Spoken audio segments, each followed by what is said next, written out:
Good morning, beloved. This is Pastor Rodney Adams, Big Calvary Baptist Church, with a moment of meditation. So, with all that's happening in society today, it's important that as believers, you and I check our emotions. We can't let our emotions get the best of us. We can't let anger fester or bitterness dwell or well up in us and cause us to react outside of the way that Christ would expect us to act. You see, Luke chapter 17, verse 1, Jesus said, "It is impossible that offenses will come, but woe unto him through whom they come." You know, the King James Version clearly says it like this, the same thing in Matthew 18:7.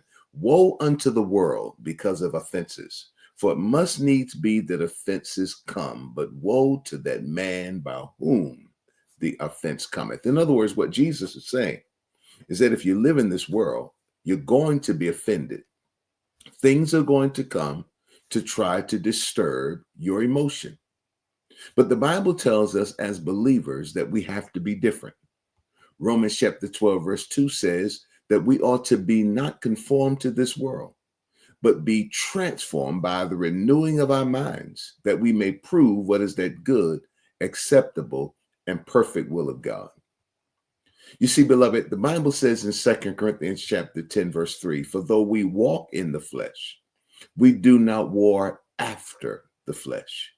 For the weapons of our warfare are not carnal, but they are mighty through God to the pulling down of strongholds, casting down imaginations, and every high thing that exalteth itself against the knowledge of God, and bringing into captivity every thought to the obedience of Christ."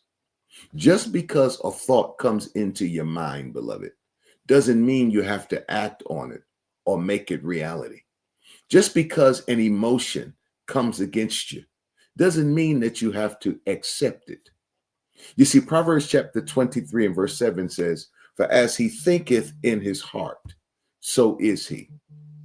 This means whatever a man allows to come into him, whatever he is willing to receive, whatever he's willing to embrace, can control, or shall I say, will control who he is. And therefore, it's important that he understands that he don't allow something that would cause bitterness or cause frustration to dwell within himself. You see, Proverbs chapter 4, verse 23 teaches us that we need to be careful what we allow to get in us.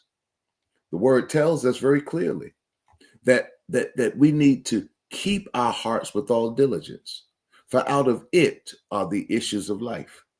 In other words, what you let get inside of your heart will drive how you conduct your life, how you conduct your engagements, your interactions, your relationships. And if we allow bitterness to take root in us, then bitterness will drive not only our lives within our relationship with other people, but it will influence every area of our lives.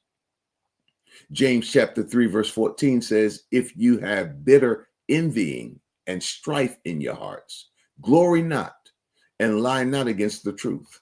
This wisdom descendeth not from above, but is earthly, sensual, devilish. For where envying and strife is, there is confusion and every evil work." James says it like this in James chapter 1, verse 13. "Let no man say when he is tempted that I am tempted of God. For God cannot be tempted with evil, neither tempteth he any man. But every man is tempted when he is drawn away of his own lust and enticed. Then, when lust hath conceived, it bringeth forth sin, and sin, when it is finished, bringeth forth death. Do not err, my beloved brethren." James is teaching us what we allow to reside, to dwell in us. If we don't check it at the door, it will ultimately corrode our entire being. Proverbs chapter 25, verse 28 says, "He that hath no rule over his own spirit is like a city that is broken down and without walls." Proverbs chapter 14, verse 17 says, "He that is soon angry dealeth foolishly, and a man of wicked devices is hated." Proverbs chapter 14, verse 29 says, he that is slow to wrath is of great understanding, but he that is hasty of spirit exalteth folly. It's important, beloved, that we keep a check on our emotions. The Bible tells us in Ephesians chapter 4, verse 26, be ye angry and sin not. Let not the sun go down upon your wrath, neither give place to the devil. Watch that now. Watch what he's telling you. It's all right. You can't keep from getting angry. But what you do have control over is how you respond to the anger that you experience. Beloved, keep a check on your emotions, especially at times like these. Things are going to get worse. It's important that you maintain your spirit. James chapter 1, verse 19 says, wherefore, my beloved brethren, let every man be swift to hear, slow to speak, slow to wrath. For the wrath of man worketh not the righteousness of God. It's a moment of meditation. I'm Pastor Adams. Think about it.